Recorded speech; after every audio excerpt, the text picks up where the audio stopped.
Chapter 11. Who Stole the Tarts? The King and Queen of Hearts were seated on their throne when they arrived, with a great crowd assembled about them. All sorts of little birds and beasts, as well as the whole pack of cards.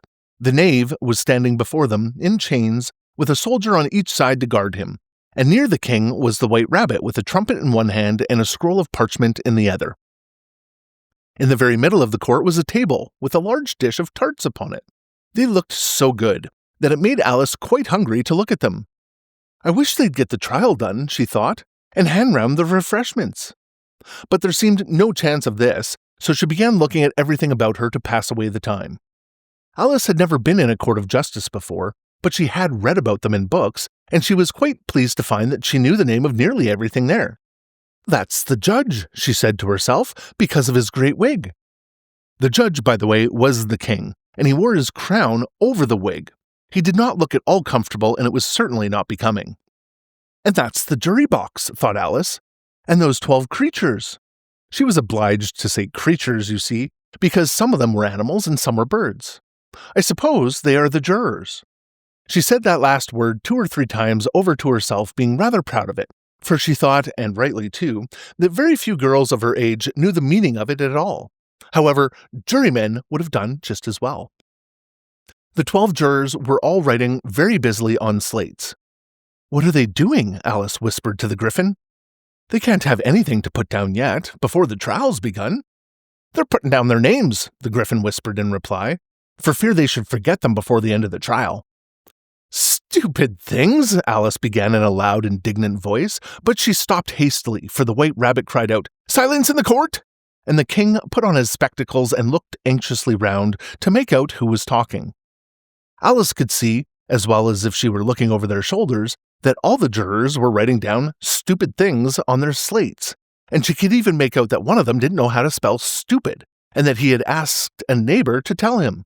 A nice muddle in their slates'll be in before the trials are over, thought Alice. One of the jurors had a pencil that squeaked. This, of course, Alice could not stand, and she went round the court and got behind him, and very soon found an opportunity of taking it away. She did it so quickly that the poor little juror, it was Bill, the lizard, could not make out at all what had become of it. So, after hunting all about for it, he was obliged to write with one finger for the rest of the day, and this was of very little use, as it left no mark on the slate. "Herald, read the accusation," said the king. On this, the white rabbit blew 3 blasts on the trumpet, and then unrolled the parchment scroll, and read as follows. "The Queen of Hearts, she made some tarts all on a summer day. The Knave of Hearts, he stole those tarts and took them quite away." "Consider your verdict," the king said to the jury. Not yet, the rabbit hastily interrupted. "There's a great deal to come before that." "Call the first witness," said the king, and the white rabbit blew 3 blasts on the trumpet and called out, "First witness!" The first witness was the Hatter. He came in with a teacup in one hand and a piece of bread and butter in the other. "I beg pardon, your majesty," he began, "for bringing these in, but I hadn't quite finished my tea when I was sent for." "You ought to have finished," said the king. "When did you begin?" The Hatter looked at the March Hare, who had followed him into the court arm in arm with the Dormouse. 14th of March, I think it was." 15th, said the March Hare. 16th, said the Dormouse. "Write that down," the king said to the jury, and the jury eagerly wrote down all 3 dates on their slates, and then added them up and reduced the answer to shillings and pence. "Take off your hat," the king said to the Hatter. "It isn't mine," said the Hatter. "Stolen!" the king exclaimed, turning to the jury, who instantly made a memorandum of the fact. "I keep them to sell," the Hatter added as an explanation. "I've none of my own. I'm a hatter." Here the queen put on her spectacles and began staring at the Hatter, who turned pale and fidgeted. "Give your evidence," said the king, "and don't be nervous or I'll have you executed on the spot." This did not seem to encourage the witness at all. He kept shifting from one foot to the other, looking uneasily at the queen, and in his confusion he bit a large piece out of his teacup instead of his bread and butter. Just at this moment, Alice felt a very curious sensation, which puzzled her a good deal until she made out what it was. She was beginning to grow larger again, and she thought at first she would get up and leave the court, but on second thoughts, she decided to remain where she was as long as there was room for her. "I wish you wouldn't squeeze so," said the Dormouse, who was sitting next to her. "I can hardly breathe." I can't help it, said Alice very meekly. I'm growing. You've no right to grow here, said the Dormouse. Don't talk nonsense, Alice said more boldly. You know you're growing too. Yes, but I grow at a reasonable pace, said the Dormouse, not in that ridiculous fashion. And he got up very sulkily and crossed over to the other side of the court. All this time, the Queen had never left off staring at the Hatter, and, just as the Dormouse crossed the court, she said to one of the officers of the court, Bring me the list of singers in the last concert, on which the wretched Hatter trembled so that he shook both his shoes off. Give your evidence, the king repeated angrily, or I'll have you executed whether you're nervous or not. I'm a poor man, your majesty, the Hatter began in a trembling voice, and I hadn't begun my tea, not above a week or so, and with that the bread and butter going so thin, and the twinkling of the tea. The twinkling of the what? Said the king. It began with the tea, the Hatter replied. Of course twinkling begins with a tea, the king said sharply. Do you take me for a dunce? Go on. I'm a poor man, the Hatter went on, and most things twinkled after that. Only the March Hare said, I didn't, the March Hare interrupted in a great hurry. You did, said the Hatter. I deny it, said the March Hare. He denies it, said the king. Leave out that part. Well, at any rate, the Dormouse said, the Hatter went on, looking anxiously round to see if he would deny it too, but the Dormouse denied nothing, being fast asleep. After that, continued the Hatter, I cut some more bread and butter. But what did the Dormouse say? One of the jury asked. That I can't remember, said the Hatter. You must remember, remarked the king, or I'll have you executed. The miserable Hatter dropped his teacup and bread and butter and went down on one knee. I'm a poor man, your majesty, he began. You're a very poor speaker, said the king.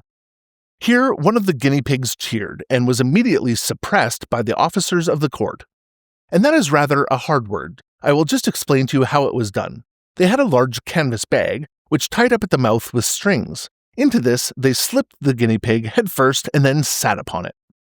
I'm glad I've seen that done, thought Alice. I've so often read in the newspapers at the end of trials. There were some attempts at applause which was immediately suppressed by the officers of the court, and I never understood what it meant till now. If that's all you know about it, you may stand down, continued the king. I can't go no lower, said the Hatter. I'm on the floor as it is. Then you may sit down, the king replied. Here the other guinea pig cheered and was suppressed. Come, that finished the guinea pigs, thought Alice. Now we shall get on better. I'd rather finish my tea, said the Hatter with an anxious look at the Queen, who was reading the list of singers. You may go, said the king, and the Hatter hurriedly left the court without even waiting to put his shoes on. And just to take his head off outside, the Queen added to one of the officers, but the Hatter was out of sight before the officer could get to the door. Call the next witness, said the king. The next witness was the Duchess's cook. She carried the pepper box in her hand, and Alice guessed who it was even before she got into the court by the way people near the door began sneezing all at once. Give your evidence, said the king. Shan't, said the cook. The cook looked anxiously at the White Rabbit, who was now in a low voice. Your Majesty must cross-examine the witness. Well, if I must, I must, the king said with a melancholy air. And after folding his arms and frowning at the cook till his eyes were nearly out of sight, he said in a deep voice, What are tarts made of? Pepper mostly, said the cook. Treacle, said a sleepy voice behind her. Collar that dormouse, the Queen shrieked out. Behead that dormouse, turn that dormouse out of court, suppress him, pinch him, off with his whiskers. For some minutes, the whole court was in confusion, getting the dormouse turned out, and by the time they had settled down again, the cook had disappeared. Never mind, said the king with an air of great relief. Call the next witness. And he added in an undertone to the Queen, Really, my dear, you must cross-examine the next witness. It quite makes my forehead ache. Alice watched the White Rabbit as he fumbled over the list, feeling very curious to see what the next witness would be like. For they haven't got much evidence yet, she said to herself. Imagine her surprise when the White Rabbit read out, at the top of his shrill little voice, the name, Alice,